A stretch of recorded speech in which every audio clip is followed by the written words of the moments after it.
Is this nigga serious? What is up, ladies and gentlemen? Welcome back to the channel. We're back, and before I get into the meat of this video, I just want to thank you guys for 10,000 subscribers. We finally hit it last night. Appreciate the recent support. Man, it's been a long time. You know, for those of you who've been around since previous Call of Duties on this channel, I was stuck at the 9,700 mark for a long time. Black Ops 6 finally was able to push me over the edge, and it's kind of symbolic because Black Ops 4 was actually the Call of Duty that I started my YouTube channel on, so it's actually really cool to kind of see that momentum carry through, and just yeah, like a Black Ops game, you know, started it, and a Black Ops game is kind of like not ending it but continuing it on at 10K. It's the one that pushes me over, so you know, always gonna have a soft spot in my heart for Treyarch. Why are you gay? Not just because of that, but because Treyarch actually makes good games. And we have an update for Black Ops 6 that should be coming out today when you guys are watching this video. I'm going to try to schedule this video a little earlier than normal, just so that you have like an hour or so before this video gets, you know, I don't want this video to come out just at the same exact time that the Season 1 update comes out, because then that's kind of, you know, a little redundant, and it won't be as impactful as it would be otherwise. We got a lot of decent to good stuff coming in the Season 1 update. I want to talk about some things, as well as you can tell the title, we're going to talk a bit about the anti-cheat. We're going to talk a little bit about the VPN abuse that has been going on in Treyarch games, and especially in Call of Duty Black Ops 6. So before we jump into everything, feel free to leave a like, subscribe if you're new. Yes, we hit 10K, but the road does not stop here. I am obviously aiming for 100K, and you know, if we could do more than that, obviously that'd be amazing, but 100K is now the new goal. So yeah, let's get there tomorrow. What did he say? Alright, first off, before I get into the VPN abuse, let's talk about a couple of good things that they're changing, some small minor tweaks that they're making. So first off, that I wanted to notice is the voice chat fix. Finally, you can change it. Apparently it was a glitch, although I really don't know if I agree. I think my tinfoil hat conspiracy theory here is that they wanted it so that you couldn't have voice chat with the opponents, you know, in regular games as well as in Search and Destroy. Sometimes it's kind of glitched, sometimes it would work, sometimes not. Specifically in between rounds, they are making it now so that you are in fact able to talk to you know, your opponents and everything between rounds, which honestly is going to make Search and Destroy much more playable. So, you know, as soon as the camo grind is over, which I'm not super close, I'm probably like 30-40% of the way there right now. Once the camo grind is over, then we're switching over to Search and Destroy for pubs, and probably ranked play, and maybe even Rebirth. We're going to try out Warzone a little bit here and there. I know usually I say that, you know, Warzone's for people who are like dumber than a brick, or for people who have like an actual attention span, because I mean, I sure don't. I like these maps, Babylon, Payback, all this stuff. I like these maps because I don't have much of an attention span. Stupid.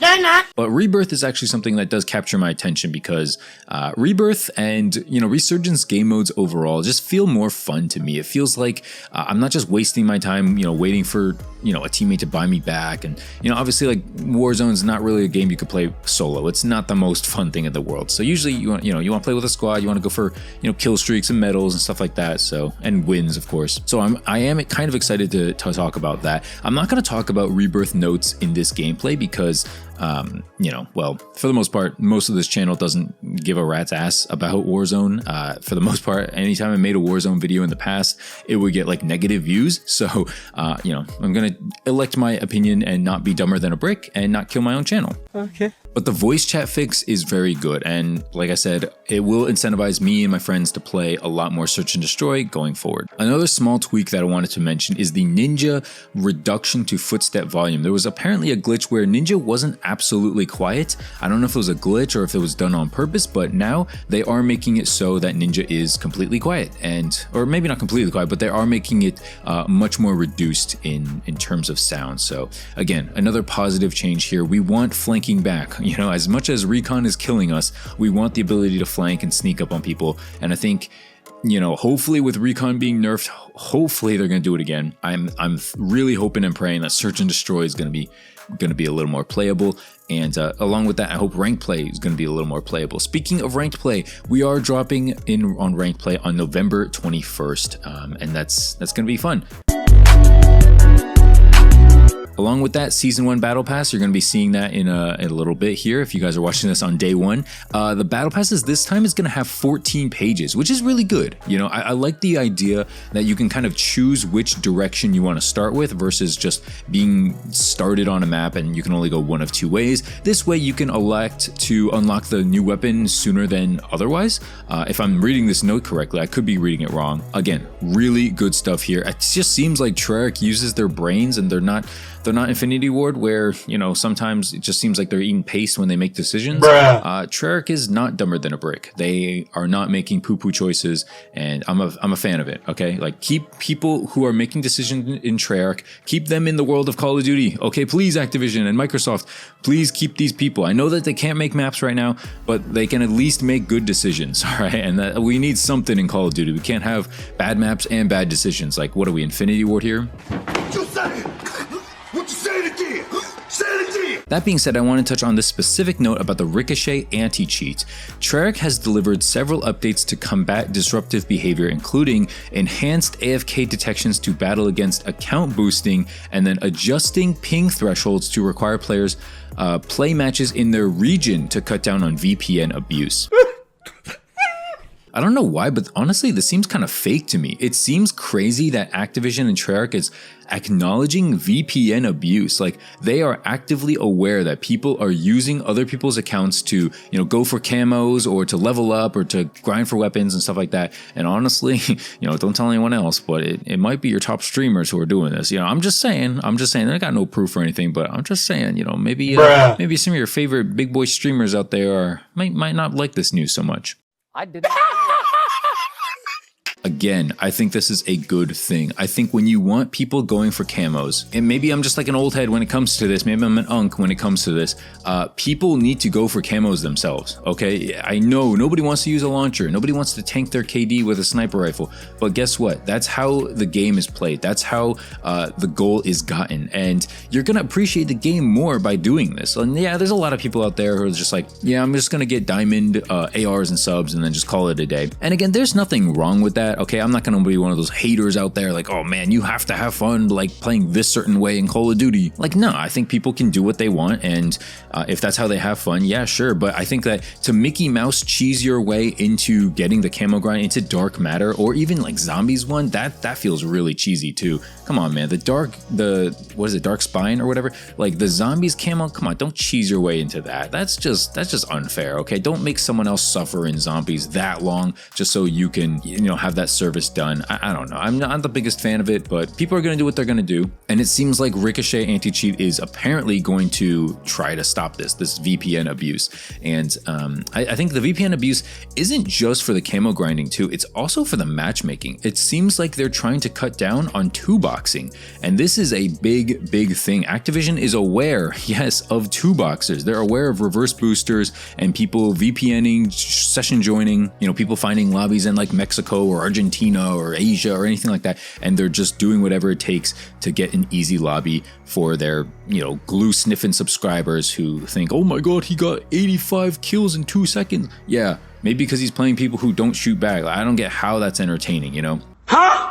I know I'm not exactly like Marco J or Scump in my pub matches, but at least, you know, when I'm playing these matches, 9 times out of 10, like they're shooting back. And the one time they're not is because the skill-based matchmaking throws me a bone. I think anybody who plays with me, and feel free to play with me if you're very curious, you know, go ahead, follow me on Twitter. I'll add you to a Discord server where, you know, I basically am on pretty often. Go ahead and feel free to add me there. As long as you have like a decent microphone and you're like kind of age, like I'm not trying to add any 12-year-olds, okay? Not to be ageist or whatever, but I can't exactly, you know, be playing with like 12-year-olds on this game, okay? It's not gonna happen, sorry. What? I think that this VPN crackdown sounds good on paper, but again, it's Activision, you know, it's Treyarch, it's Call of Duty. At the end of the day, how much can we take their word as gospel? Like, is this really gonna happen the way that we think it probably will? Like, I don't know, man. You know, I hope it does, right? Like, it'd be nice to feel like, you know, two boxers can't just get away with whatever they want, and skill-based matchmaking, you know, it sucks that they're going to kind of like get cucked in terms of skill-based matchmaking, because this is the way to like avoid it, you know, by obviously like by two boxing and you know, getting like manipulating the lobbies in your own way, because instead of letting Activision manipulate you. But it also kind of feels bad that this is the only way to do it, and it's kind of being being taken from us. So I know a lot of the 2-boxing community is gonna be mad, but in terms of like reality, it's not gonna affect me at all. I don't 2-box, I don't reverse boost. I really couldn't care less to, you know, like I'm just going for camos, and then I'm going for, you know, actual like achievements when it comes to like ranked play and maybe some funny moments in search. Like I'm not out here trying to be, you know, oh, every gameplay has to be a nuke or else it's a waste of time. Like that's not me, okay? Like I'm getting my headshots done, and I want to rank up in ranked play eventually and just have some fun in search and destroy. Those are like kind of my objectives when it comes to Call of Duty these days. I'm not trying to go pro. I do not care about that. I am not trying to be the next Korean Savage or anything like that when it comes to like pub matches. It's just not for me. So yeah, that's kind of where I'm at with it. I'm definitely curious to know. Let me know in the comments section what your thoughts are on about this skill-based matchmaking / VPN abuse nerf. It's cool that they acknowledge it. I think like Treyarch and Call of Duty, ever since the Microsoft acquisition, has been a lot more vocal when it comes to a lot of the things that maybe we think they aren't as aware or as privy to. So yeah, again, it's cool to know that they're aware of this. Do I like this crackdown? Not particularly. It feels a little restricting when it comes to like manipulating of the matchmaking, but again, it doesn't really affect me that much. So do I really care? Am I going to lose sleep over it? No. Am I going to cry about it? No. I'm tired of suffering. I think people who are going to cry about this, obviously you're probably doing something wrong, probably against terms of service, and that's why you're, you know, going to be crying about it. And if that's you, sorry, but then, you know, go complain to Activision. Go tell them they're dumber than a bag of bricks. Okay, like what are you going to do? Don't cry in my videos, because I ain't going to do anything about it myself. Like, because I can't, you know, realistically. That, my friends, is going to do it for this particular video. Season 1 is going to be out before you know it. So I'll definitely catch you guys in a video tomorrow. Quick early thoughts on Season 1 after a little bit of playtime, and yeah, we'll see how that goes. Let me know if you're excited about Season 1 and what you guys think about this matchmaking manipulation and whatnot. I'll see you guys in the next video. Peace. Make sure to leave a like, subscribe if you're new. Thanks for 10K again, and peace.